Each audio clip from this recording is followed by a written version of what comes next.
En su discurso de aceptación del premio Templeton de 1983, el famoso escritor ruso y premio Nobel de Literatura Alexander Solzhenitsyn ofreció una breve explicación de por qué el comunismo soviético cometió tantos horrores. Dijo: los hombres han olvidado a Dios. Por eso ha pasado todo esto. Esta respuesta es también una explicación válida para las crisis que vienen envolviendo a Occidente el día de hoy, en donde el pecado, la injusticia y la maldad han llegado a tales niveles que se han traducido en un descenso en picada de la práctica de la fe, de la destrucción de la familia, de la relativización del concepto de familia, de la pérdida del concepto del bien común, del ascenso del erotismo como la nueva religión de una sociedad cada vez más pagana. En la eliminación de los límites entre hombres y mujeres, y un espíritu general de destrucción de carácter demoníaco que niega el carácter sagrado de la vida humana, y que en la Argentina en los últimos 2 años se ha cobrado la vida de 137,000 niños asesinados antes de nacer. Este es el mundo en el que vivimos, es la sociedad en la que estamos. Es el lugar y es el momento de la historia en que Dios decidió que cada uno de los que estamos acá viviéramos. Como creyentes, ¿cómo podemos manejarnos cristianamente en medio de este contexto en el que estamos? ¿Cómo tenemos que apertrecharnos para poder transitar nuestro peregrinaje en esta vida? Para cumplir el propósito divino de ser luz en medio de la oscuridad y sal en medio de la sociedad corrupta. David escribió en el Salmo 37, versos 1 al 6. No te impacientes a causa de los malignos, ni tengas envidia de los que hacen iniquidad, porque como hierba serán pronto cortados, y como la hierba verde se secarán. Confía en Jehová y haz el bien, y habitarás en la tierra, y te apacentarás de la verdad. Deleítate a sí mismo en Jehová, y Él te concederá las peticiones de tu corazón. Encomienda a Jehová tu camino, y confía en Él, y Él hará. Exhibirá tu justicia como la luz, y tu derecho como el mediodía. Amén. Esta noche estudiaremos los primeros 6 versos del Salmo 37. Lo vamos a dividir en 3 secciones. Una primera sección compuesta por los primeros 2 versículos, en el que trataremos de entender cómo, desarrollando una correcta perspectiva del mundo que nos rodea, nos faculta para poder transitar esta vida cristianamente. En la segunda sección vamos a abordar los versos 3 y 4, en los que estudiaremos 2 cosas fundamentales que nos permiten dar una mirada a nuestro interior, una mirada a cómo vivimos nosotros nuestra fe, que nos va a facultar para poder manejarnos y cumplir el propósito divino de vivir en esta sociedad siendo luz, siendo sal. Y los últimos 2 versos, el 5 y 6, los vamos a manejar como una suerte de conclusión. Oremos. Señor, te damos gracias. Te alabamos y te bendecimos, Señor. Que tu palabra sea hablada esta noche, Señor. Que no sean ni mis pensamientos, Señor, ni mis opiniones, sino tu palabra. Que tu Espíritu Santo, Señor, esté orando en cada uno de mis hermanos, esté hablando para entender y para comprender, tanto ellos como yo. para saber cómo manejarnos en el mundo, en las circunstancias, en el momento histórico que tú, Señor, decidiste que nosotros viviéramos. Te alabamos y te bendecimos. En Cristo Jesús. Amén. Amén. Bueno.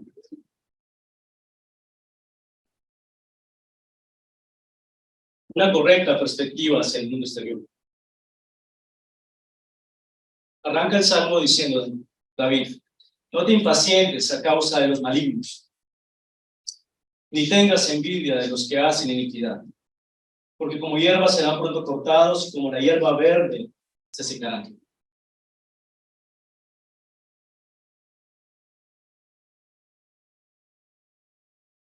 En estos dos versos, vemos que David nos da dos consejos y una razón. Los dos consejos son, el primero, no te impacientes a causa de los malignos. Algunas traducciones usan no te irrites, que tal vez es un poco más pesado, más fuerte. Y dice, no tengas envidia del hombre que practica iniquidad. Cuando yo me impaciento frente a algo, y en este caso frente al maligno, es porque estoy viendo que el maligno parece salirse con la suya. Es que yo estoy viendo que este hombre no está recibiendo el pago de sus obras. Asaf, esto lo vimos el domingo pasado, lo expresa bastante bien. Vamos rapidísimo, rapidísimo. Salmo 73. Salmo 73, el verso 3 a 9, dice, porque tuve envidia de los arrogantes, viendo la prosperidad de los impíos. Porque no tienen congojas por su muerte, por su vigor está entero. No pasan trabajos como los otros mortales, ni son azotados como los demás hombres. Por tanto, la soberbia los corona. Se cubren de vestido de violencia, los ojos se les saltan de gordura. Logran con creces los antojos del corazón. Se mofan y hablan con maldad de hacer violencia. Hablan con altanería. Ponen su boca contra el cielo y su lengua pasea la tierra. Asaf definió perfectamente lo que vemos todos los días. ¿Y cuál es el consejo de David? No te impacientes. No tengas envidia de Dios. David nos invita a que tengamos una perspectiva mucho más amplia de esa realidad que vemos en este mundo.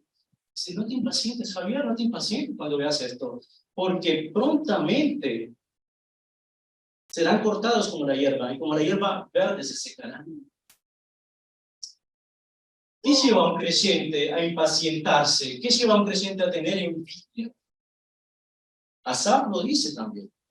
¿Qué lo lleva? 73, Salmo 73, verso 13 y 14, desde el 12 más bien. Dice, he aquí estos impíos, sin ser turbados del mundo, alcanzaron riquezas. Verdaderamente en vano he limpiado mi corazón y lavado mis manos en inocencia, pues he sido azotado todo el día y castigado todas las mañanas. Asaf está diciendo, mientras este impío prospera haciendo el mal, yo, que hago las cosas como el Señor quiere que las haga, recibo mal. Me va mal. Las cosas son cada vez más difíciles. Y no deberíamos extrañarnos de esto, porque al fin y al cabo es el camino ancho el que es más fácil de tomar y por el que van todos. Y es el camino que conduce a la destrucción. No así el camino estrecho. No te impacientes, no te irrites, no tengas envidia del enemigo. Ten la misma visión de la situación y de hechos que tiene Dios. David invita al creyente a que ponga su perspectiva correcta frente al impío, a la realidad que lo rodea. David está diciendo, este mundo es pasajero. Los malos serán juzgados. El presente no es lo único que tenemos. Tenemos una vida eterna. Y tenemos que entender por qué el impío actúa de esa manera. Algo que Salomón definió bastante bien. Eclesiastés 8:11. Lo leo para ustedes. Escúchenlo. Como la sentencia contra una mala obra no se ejecuta enseguida, por eso el corazón de los hijos de los hombres está en ellos entregado enteramente a hacer el mal. Como no recibo el daño en el momento, entonces sigo por ese mismo sendero. El creyente tiene que tener la perspectiva correcta en medio de la maldad y de la sociedad que nos rodea. El impío actúa como si no rindiera cuentas. El impío vive como si su única realidad es esta vida presente. Y sin embargo, la Biblia nos dice, no te irrites, no te impacientes, no tengas envidia. Y tenemos que recordarnos como creyentes, porque a veces capaz no envidiamos, pero sí dudamos en algún momento. Cuando las circunstancias nos apremian, vemos que el compañero de trabajo soluciona de otra manera no muy santa, y nosotros, nuestras circunstancias nos llevan a pensar, yo no tengo cómo resolver esto y la situación me apremia, ¿qué hago? Y nos vemos tentados a actuar de la misma manera que actuaría un impío. Y tenemos que recordar entonces en nuestra mente que las aflicciones del tiempo presente no son comparables ¿con qué? Con la gloria venidera. Tenemos que recordarnos que no nos debemos cansar de hacer el bien, porque a su debido tiempo, si no, desmayamos. Y cuando nos vemos tentados a seguir el camino de los impíos en esto, tenemos que decir como David dijo en el Salmo 141, Señor, pon guarda a mi boca, vigila la puerta de mis labios. No dejes que mi corazón se incline a nada malo para practicar obras impías con los hombres que hacen iniquidad, y no me dejes comer de sus manjares.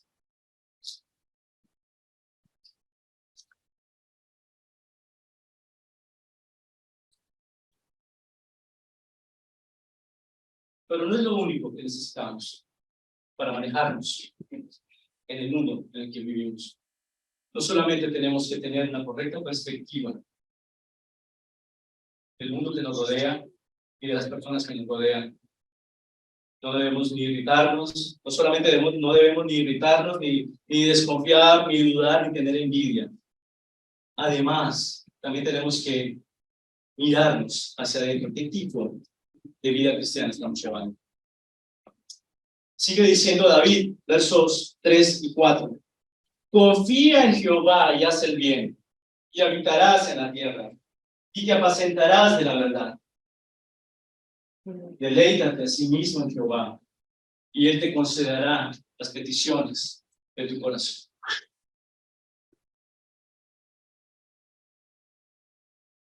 Dos cosas principales en esta sección. ¿Qué tipo de confianza tenemos?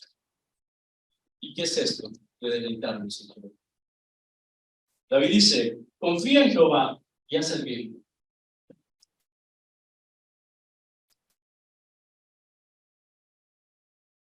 ¿Qué tipo de confianza? La confianza la solemos también, solemos hacer una equivalencia con el término de fe. Si vamos a Hebreos 11:1, dice que la fe es pues la fe, la certeza de lo que se espera, la convicción de lo que no se ve. Si yo tengo una certeza, entonces confío. Si yo tengo una convicción, es decir, un convencimiento interno inapelable, estoy confiando. Pero, ¿cómo entendemos la confianza? ¿Cómo entendemos esta fe? Hay varias maneras de entenderlo, pero solamente voy a hacer mención de dos. La primera, la fe entendida como algo enunciativo, simplemente.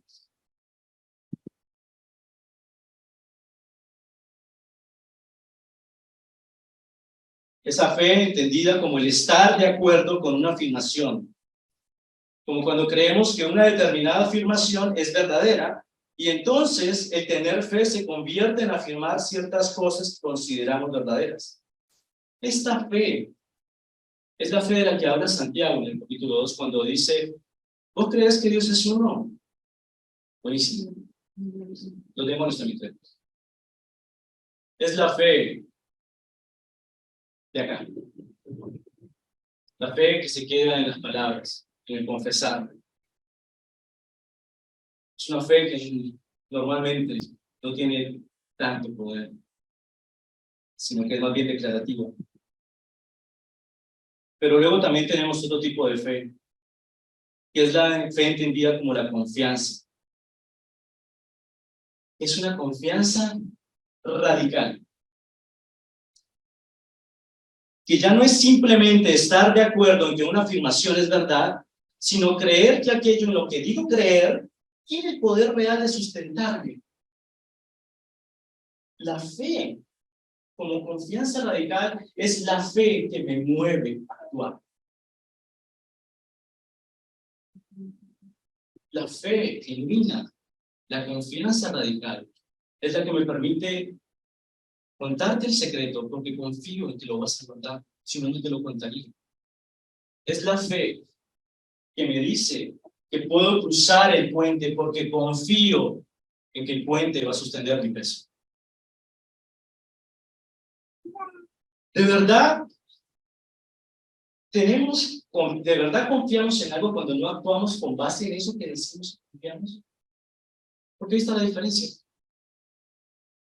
Y es inevitable no traer a Santiago en este punto.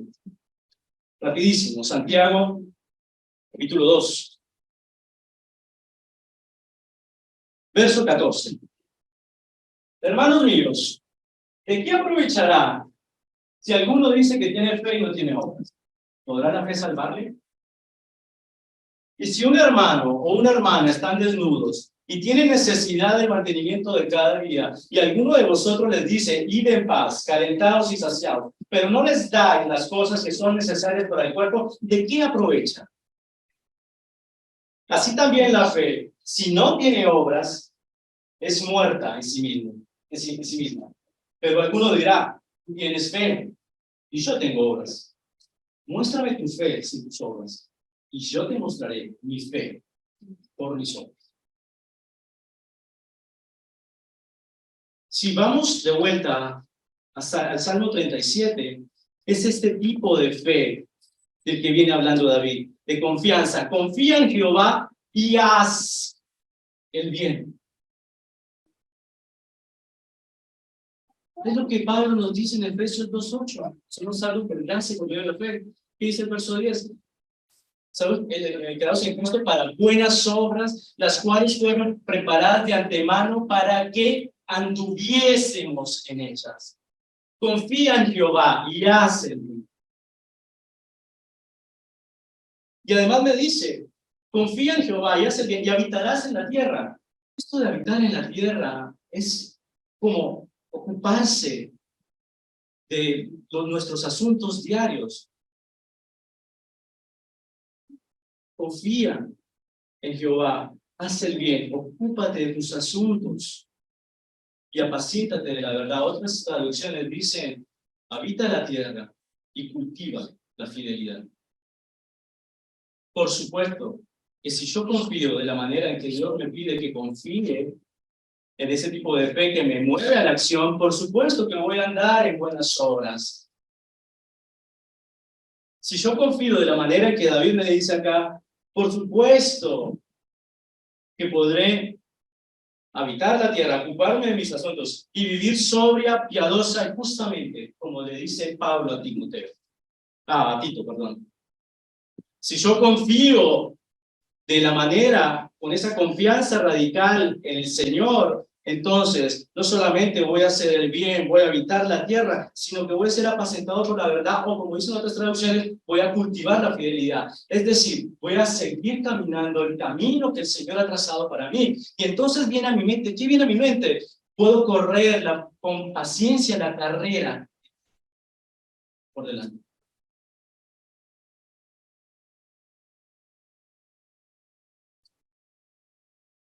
No solamente la confianza es necesaria para poder tener una perspectiva correcta interna, necesaria para poder caminar en este mundo en el que vivimos, sino que además tenemos que revisar con detenimiento el grado de intimidad y de relación que tenemos con Dios. Sigue el verso 4. Deleítate a sí mismo en Jehová. A sí mismo. Es decir, no solamente lo que me acaba de decir en nuestro caso, sino que también Debo deleitarme en Jehová. Dice, deleítate en Jehová y Él te concederá las peticiones de tu corazón. Muy conocido por todos esos versos. Pero ¿qué es deleitarse en Jehová? Deleitarse es venir los domingos y los jueves a la iglesia y cantar y escuchar las palabras. Eso es deleitarse en Jehová. Deleitarse en Jehová es levantarnos todas las mañanas, hacer nuestro devocional religiosamente. Nunca mejor utilizado la palabra religiosamente. ¿Qué es deleitarse en Jehová?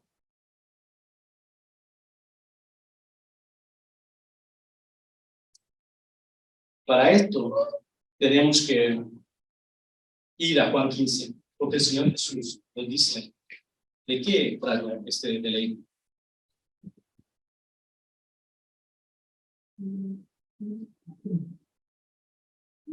Juan 15.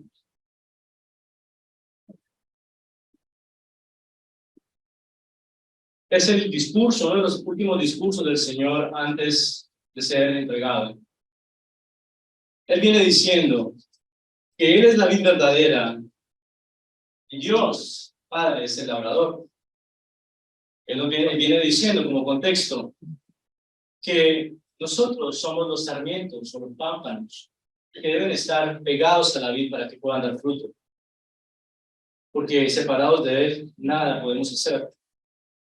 En ese contexto, es que quiero que leamos el versículo 7. Dice, si permanecéis en mí y mis palabras permanecen en vosotros, pedid todo lo que queréis y os será hecho. Fíjense, dice el Señor, si permanecéis en mí y mis palabras permanecen en vosotros, pedid todo lo que queréis y os será hecho. El Señor está ligando el que nuestras peticiones sean oídas a permanecer en Él y, ¿qué cosa? Sus palabras permanecen en nosotros. Dejen este verso en remojo, no lo pierdan. Como dice un predicador muy famoso, no pierdan la marca. No lo pierdan, porque es importante más adelante. Sigamos leyendo. Verso 9. Como el Padre me ha amado, así también yo os he amado. Permaneced en mi amor. Si guardareis mis mandamientos, permaneceréis en mi amor, así como yo he guardado los mandamientos de mi Padre y permanezco en su amor. Verso 11. Estas cosas os he hablado para que mi gozo esté en vosotros y vuestro gozo sea cumplido. El Señor Jesús nos acaba de dar una explicación de cómo es que el gozo que Él tiene, el contentamiento que Él tiene, la plenitud que Él tiene en su relación con el Padre, el deleite que Él tiene en su relación con el Padre, puede ser nuestro también. ¿Y cómo lo obtiene el Señor Jesús?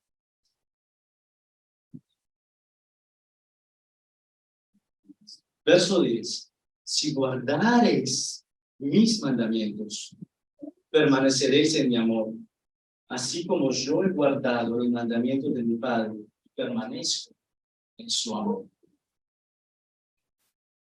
Es un poco extraño cuando pensamos que para poder disfrutar del amor de alguien tenemos que obedecer mandamientos. Como que choca un poco pensarlo de esa manera. Pero creo que el problema no está en el mandamiento. El problema está en el concepto que nosotros, los seres humanos, tenemos acerca del mandamiento. Porque lo solemos concebir como algo impositivo, como una restricción. Es decir, el Señor Jesús acá nos está diciendo, la forma en que ustedes entienden el mandamiento es todo lo opuesto. Es decir, los mandamientos, por un lado, reflejan el carácter de Dios, pero además me dice de qué manera me puedo relacionar con Dios y habitar y permanecer en su amor. ¿Por qué? Porque si Dios me creó, Dios sabe qué es lo mejor para mí y sabe de qué manera yo, su criatura, puedo relacionarme en armonía, en perfecto, en el vínculo perfecto que es el amor. ¿Cómo me puedo relacionar con Él? Entonces el problema no es el mandamiento, el problema es el corazón del hombre, que ve en el mandamiento, tiende a ver en el mandamiento una imposición, como si Dios quisiese incomodarnos. Y Jesús nos dice, si guardareis los mandamientos, permaneceréis. Entonces podemos decir que el deleitarse en Jehová es en cambiar ese chip que tenemos respecto de guardar su palabra, respecto de guardar el mandamiento.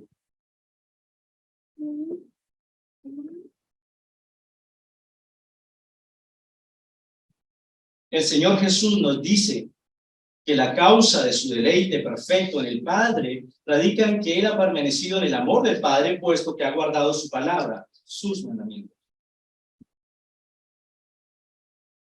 De esta manera, el deleitarse en el Señor significa haber llegado a comprender que los mandamientos de Dios no son imposiciones arbitrarias, sino que son un reflejo de la naturaleza de Dios y que guardarlos no tiene como fin incomodarnos o restringirnos porque sí, sino que buscan revelarnos el carácter de Dios y señalarnos la manera en que como hijos de Dios podemos permanecer en Él, en el vínculo perfecto que es el amor, en el único ser en quien podemos estar completos y satisfechos. Por eso Jesús nos anima diciendo, permaneced en mi amor. Pues este es el amor a Dios, que guardemos sus mandamientos, y sus mandamientos no son gravosos. Primera de Juan 5:3. Dame entendimiento para que guarde tu ley y la cumpla de todo corazón. Hazme andar por la senda de tus mandamientos, porque en ella me deleito.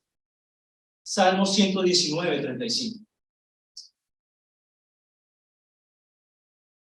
Me deleito en hacer tu voluntad, Dios mío. Tu ley está dentro de mi corazón. Salmo 48.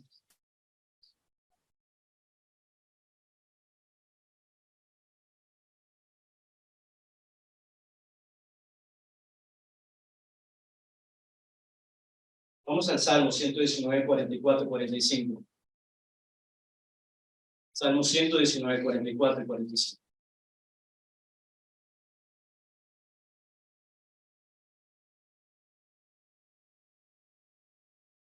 Dice, guardaré tu ley siempre y para siempre y eternamente. Y andaré en libertad. ¿Por qué? Porque busqué los mandamientos.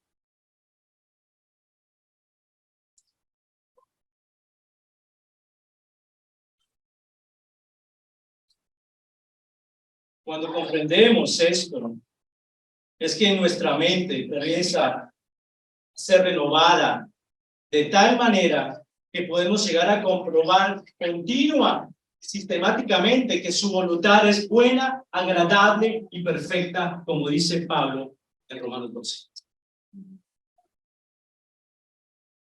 Entonces, para poder tener una correcta perspectiva de nuestra relación con Dios, tenemos que primero preguntarnos qué tipo de confianza, qué tipo de fe vivimos. Si es la fe del bla, bla, bla, o la fe de teclado, o es la fe que me motiva a actuar. Tengo que preguntarme si en realidad me deleito en el Señor, si me deleito en obedecer sus mandamientos, en mantenerme en su amor, en guardar su palabra.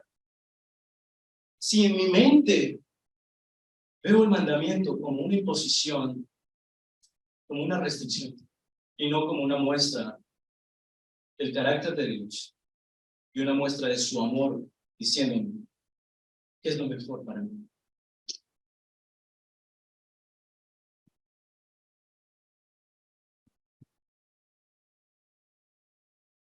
Deleítate a sí mismo en el Señor y Él te concederá las peticiones de tu corazón. La palabra hebrea para conceder es Natán. Significa conceder, pero también significa dar. Y hay una diferencia entre dar y conceder. Yo concedo cuando me piden, normalmente, pero doy si me pidan. puedo dar si no entiendes. Pero también significa poner en, entregar en, establecer en.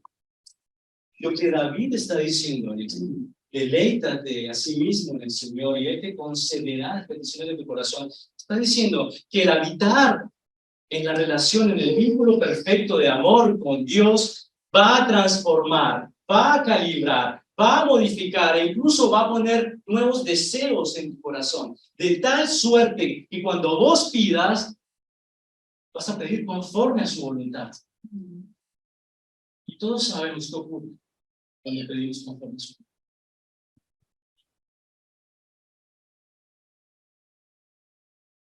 ¿Qué decía Juan? ¿Qué decía el Señor Jesús en Juan 15, verso 7? Si permanecéis en mí y mis palabras permanecen en vosotros, pedid todo lo que queráis y os será hecho. La transformación que viene en el corazón cuando te deleitas en el Señor te va a hacer comprender que la voluntad de Dios es buena, agradable y perfecta. Y te aseguro que tu vida va a ser transformada y tus deseos van a ser transformados.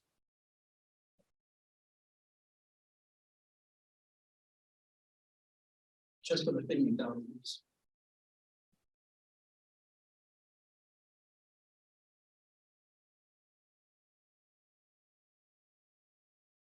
Y no puedo explicar la belleza de esto. Deleítate a sí mismo en el Señor. Guarda sus mandamientos. Vive en el vínculo perfecto. Cambia el chip de cómo ves la palabra.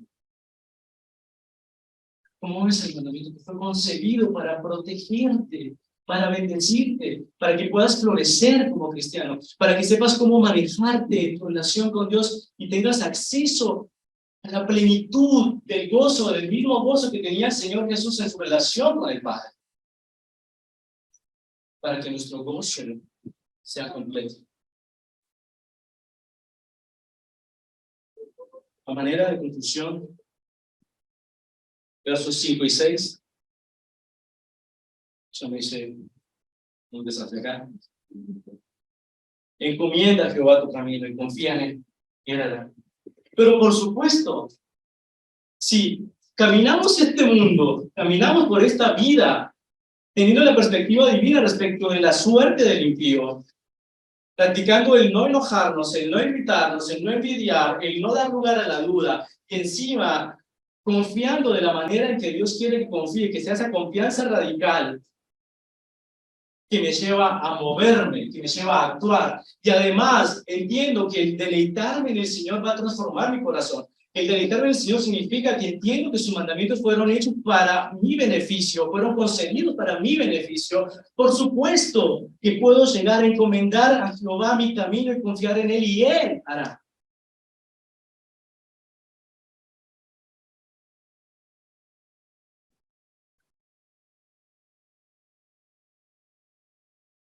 Es una realidad.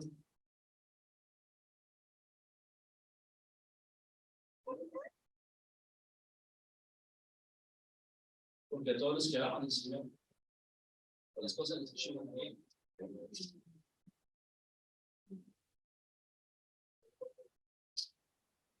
Finaliza. Exhibirá tu justicia como la luz y tu derecho como el mediodía. ¿Quién? Él exhibirá tu justicia como la luz. Yo siento un olor tan a sermón del monte en esto.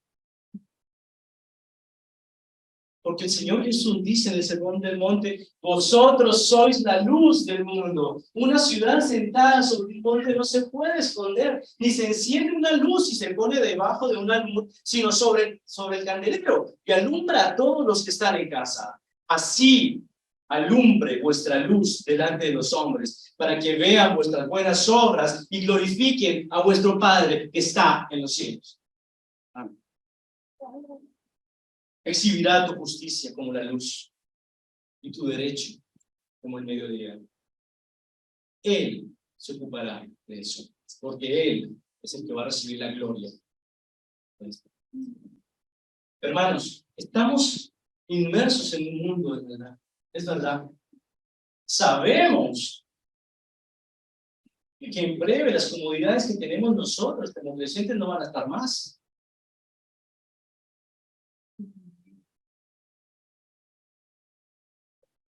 El Estado nos ve como enemigos, la sociedad nos ve como enemigos, como odiadores seriales, por apegarnos a su palabra, por llamar al pecado, pecado. Pero nosotros los creyentes, antes que ciudadanos, somos hijos de Dios.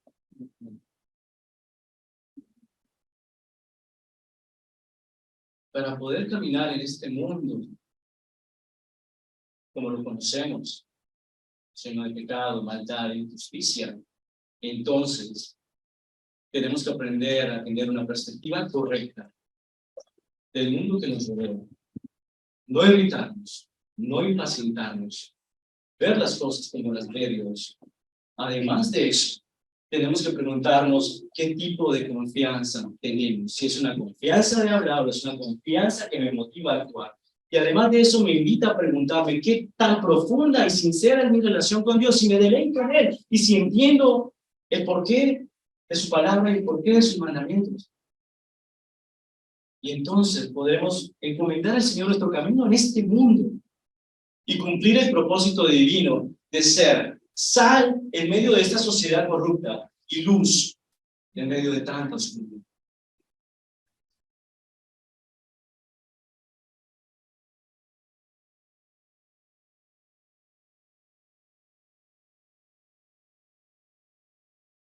El Señor nos dejó para guiarnos. Lámparas en mis pies para la y luz para mi camino. He jurado y lo confirmaré que guardaré tus cruces a veces. El Señor nos ayude a desarrollar una correcta perspectiva del mundo que nos rodea, a examinarnos internamente, nuestra confianza y nuestro deleite, para poder encomendar al Señor nuestro camino en este mundo, para que Él sea glorificado, para que los demás, el mundo que nos rodea, vean nuestras obras y den gloria a Dios. Oramos. Padre del cielo, te alabamos y te bendecimos, Señor, porque tu palabra es buena, tu palabra es completa, tu palabra es justa, tu palabra es fiel, tu palabra es todo lo que necesitamos, Señor. Dios mío, que como hijos tuyos podamos entender esta forma de manejarnos en este mundo en el que tú nos pusiste, que podamos cumplir el propósito de la gran comisión y el propósito de ser luz, ser sal en medio de una sociedad perversa, que podamos encontrar el deleite en obedecer tu palabra, en acatar tus mandamientos con amor, en confiar en ti, más allá de simplemente decir que confiamos. Que tu Espíritu Santo nos esté guardando y nos esté guiando a toda verdad. Te alabamos y te bendecimos, Señor, en Cristo Jesús.